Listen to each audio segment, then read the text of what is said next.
Olá a todos, seja bem-vindo aqui ao novo curso que estaremos desenvolvendo para o Prova de TI, que tem como tema Domain Drive Design. É um tema aí bem importante que costumeiramente vem sendo cobrado em questão de concurso público, até mesmo aí em concurso aí do ano de 2019. E eu acredito que diante da sua importância no processo de software como um todo, continuará sendo cobrado aí em anos posteriores. A ideia então é que a gente trabalhe neste curso aqui, elaborando e trazendo conhecimento sobre esta filosofia, que aí é uma filosofia que está dentro especificamente do processo de software, que por sua vez está dentro da engenharia de software.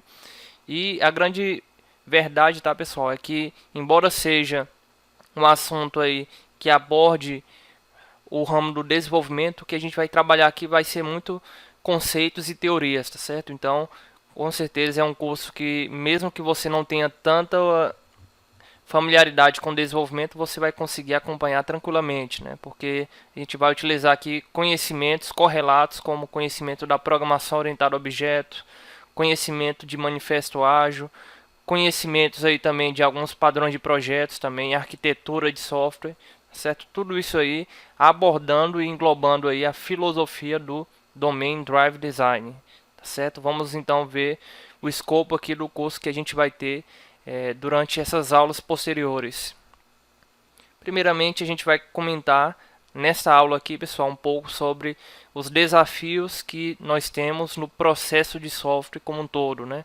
Vamos passar ali pelas fases do processo de software e vamos ver e concluir por que muitas das vezes o desenvolvimento de um software ele tem várias entraves, ele tem várias dificuldades e acima de tudo o resultado final é um resultado que não atende às expectativas do cliente, tá certo? A gente vai entender por que isso acontece.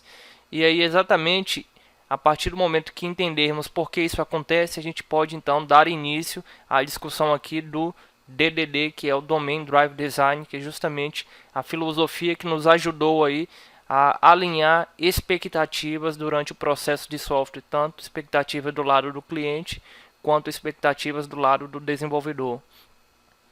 Tem dentro do Domain Drive Design a gente tem aí três recursos principais, né, três conceitos principais que envolvem essa filosofia, que são o Domain Model e o Domain Expert. A gente vai também tirar uma aula para estudar cada um deles, citar vários exemplos aí, como que isso pode ser feito na prática, esse mapeamento aí do Domain Model e também do Domain Expert. Outro ponto interessante, pessoal, quando a gente estuda aí o Domain Drive Design, é a linguagem e a comunicação do time, tá certo? Isso deve ser uma linguagem aí comum para todos, uma linguagem que é tratada aqui como nome de ubíqua, justamente uma linguagem comum para que todos falem a mesma linguagem, tá certo? A gente vai ter uma aula aí especificamente falando sobre isso, né? Como que a gente pode trabalhar com a mesma linguagem, com o mesmo modo de comunicação, justamente para estarmos aí garantindo que o time de desenvolvimento, né, o time juntamente com o cliente, estejam aí perfeitamente alinhados para que o processo de software continue funcionando corretamente. E temos também, por último, pessoal, vamos ter duas aulas falando um pouco sobre algumas estruturações, né, de arquitetura, né, alguns componentes da arquitetura que já envolve um pouco mais de arquitetura de software, e vamos também, vez ou outra, comentar um pouquinho sobre desenvolvimento de software também, tá certo? Mas o que eu quero deixar bem claro, pessoal, é que este curso aqui ele não é focado apenas para quem é desenvolvedor, tá certo? Até porque o Domain Drive Design ele não é uma tecnologia, não é uma linguagem, não é um framework, ele é uma abordagem, ele é uma filosofia de pensar de modo diferente da forma como nós produzimos software, tanto para quem é desenvolvedor quanto também para quem é cliente, justamente para que as expectativas de ambos os lados estejam perfeitamente alinhadas. E por último, a gente vai finalizar o nosso curso aí com uma bateria de questões de concurso público sobre este assunto. Nós não encontramos aí muitas questões, tá certo? A gente encontrou aí 8 questões, das quais estaremos trazendo aqui nesse curso. Mas o grande fato é que a teoria que a gente vai estar abordando, né, as aulas que a gente vai estar abordando, vai te preparar aí para responder as demais questões de concurso público que vier a cair sobre este tema, tá certo? Então, a gente não está fazendo aqui apenas um mapeamento de questões, vamos trazer teoria. Na verdade, a gente está construindo esse curso aí do zero, abordando a teoria necessária para que você responda as 8 questões que já caíram, bem como as questões posteriores também que vierem a cair sobre este assunto, né? Eu dei uma olhada em alguns editais de concurso deste ano de 2020 que já saíram, né? E alguns deles aí estão cobrando esse tema no seu edital, né? É claro que colocar a cobrança no edital não é expectativa, não é certeza de que a questão vai cair no concurso, né? Mas você, quanto candidato, você deve se preparar tanto quanto possível para estar em conformidade com os requisitos que são cobrados no seu edital. E aí, justamente, como consequência disso, terá uma boa prova, né? Que poderá aí ter uma consequência bastante positiva, sendo culminada na sua aprovação do concurso, tá certo? Então vamos começar aqui falando um pouquinho sobre o processo de desenvolvimento de software.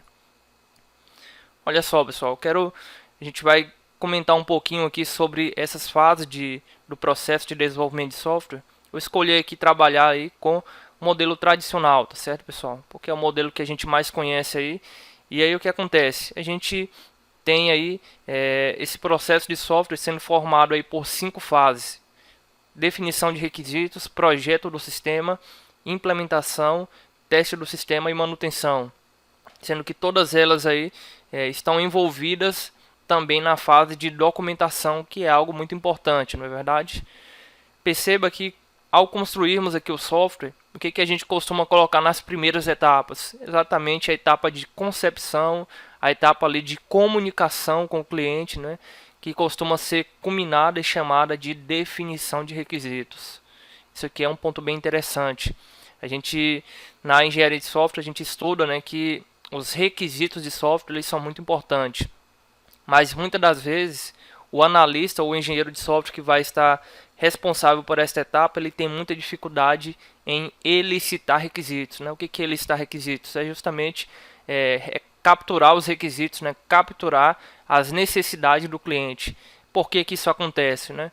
Porque geralmente o analista ou o engenheiro ele tem dificuldade de capturar as necessidades do cliente.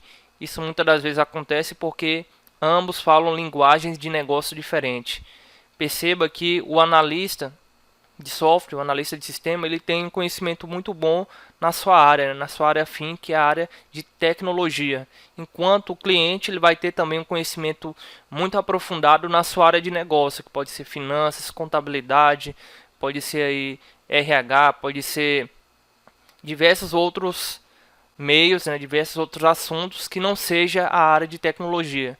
Quando isso acontece, há realmente uma dificuldade muito grande aí de ambos falarem a mesma linguagem. E quando isso acontece, nós temos aí uma etapa de definição de requisitos de forma bem precária, o que vai impactar posteriormente nas demais fases, no projeto do sistema, na implementação, no teste do sistema e, sobretudo, né, a verdade ele vai vir à tona aí quando o software entrar em operação e em manutenção para o usuário utilizar no dia a dia aquele sistema.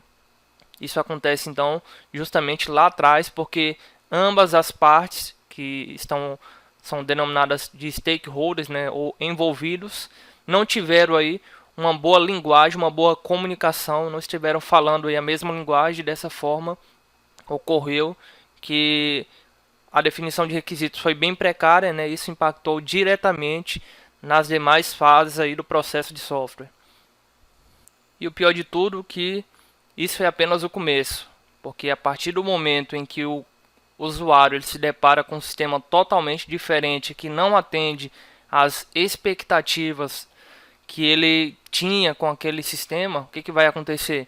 Costumeiramente, né, rotineiramente, ele vai estar ligando para a equipe de desenvolvimento para relatar algum bug, algum erro que ocorreu no sistema dele. E aí, dessa forma, ele não vai conseguir trabalhar bem com o sistema que ele tem, e nem a equipe de desenvolvimento também vai conseguir trabalhar bem, sendo que toda hora, aí, de todo dia, recebe chamados aí de suporte para aquele determinado usuário. E aí, com isso, pessoal, o que vai acontecer, né?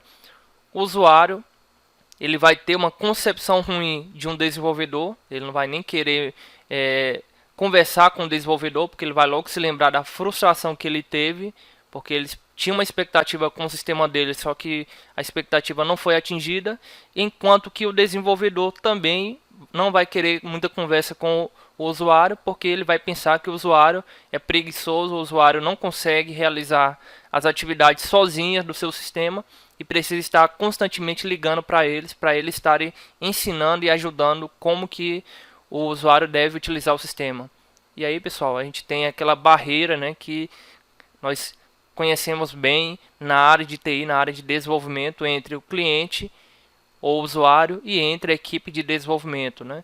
Só que isso, pessoal, é uma coisa que rotineiramente, né, e de uns tempos para cá, ela tem sido mudada por meio de algumas metodologias, alguns pensamentos, né, até mesmo alguns processos ágeis de software que envolve o cliente diretamente na construção do software, né? O que pode ser algo ruim no início, né, porque o desenvolvedor ele vai ter que se acostumar com opiniões novas, opiniões até mesmo de pessoas que não conhecem bem sobre tecnologia, mas vão conhecer bem sobre o negócio, mas que lá na frente vai ter uma consequência muito positiva, na verdade, vai ter um resultado muito bom, vai ter um feedback mais rápido do cliente e vai evitar frustrações tanto do lado do cliente quanto também do lado do desenvolvedor.